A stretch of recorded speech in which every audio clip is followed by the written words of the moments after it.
Hi hello. നമ്മൾ ട്രിവാൻഡ്രത്ത് വന്നത് അമ്മയ്ക്ക് ചെക്കപ്പിന് പോകാൻ വേണ്ടിയിട്ടാണ്. അപ്പോൾ നമ്മൾ നിൽക്കുന്ന റൂമിൽ നിന്ന് കുറച്ച് അങ്ങോട്ട് നടന്നിട്ട് വേണം ഓട്ടോ കിട്ടാൻ. അപ്പോൾ ഞങ്ങളെല്ലാവരും കൂടെ കുറച്ച് നടന്ന് ഓട്ടോന് പോവാണ്. ഞാനും അമ്മയും ഏട്ടനും കൂടിയാണ് പോയത്. അങ്ങനെ നമ്മൾ തിരുവനന്തപുരം സിറ്റിയൊക്കെ ഞാൻ കുറേ കാലം മുമ്പ് കണ്ടിട്ടുണ്ടെങ്കിലും എനിക്ക് അങ്ങനെ വഴിയൊന്നും അറിയില്ല. അപ്പോൾ അമ്മ ഓരോ സ്ഥലങ്ങളൊക്കെ ഇങ്ങനെ കാണിച്ചു തരാണ്.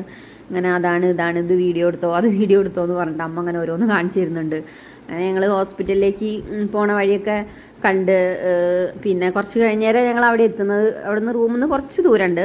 അങ്ങനെ അവിടെ എത്തിയതിന് ശേഷം ചെക്കപ്പൊക്കെ കഴിഞ്ഞ് കുഴപ്പമൊന്നുമില്ല, ടെസ്റ്റുകളും കാര്യങ്ങളും എല്ലാം കഴിഞ്ഞ് കുഴപ്പമൊന്നുമില്ല എന്ന് പറഞ്ഞപ്പോൾ നമ്മൾ ഒരു 2-3 മണിക്കൂർ അവിടെ സ്പെൻഡ് ചെയ്യേണ്ടി വന്ന്.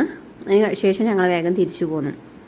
അങ്ങനെ തിരിച്ചു പോകുന്നതിന് ശേഷം നമ്മൾ മക്കളെയൊക്കെ കൂട്ടിയിട്ടാണ് വന്നിട്ടുണ്ടായിരുന്നത്. ഇപ്രാവശ്യം അമ്മനെ ചെക്കപ്പ് ചെയ്യാൻ വേണ്ടിയിട്ട് പോയതാണെങ്കിലും ഒന്ന് ട്രിവാൻഡ്രം ഒന്ന് എക്സ്പ്ലോർ ചെയ്യാന്നുള്ളതിൽ കുട്ടികളെയൊക്കെ ആയിട്ടാണ് വന്നത്. നമ്മളൊന്ന് കറങ്ങാൻ വേണ്ടിയിട്ട് ഇറങ്ങി.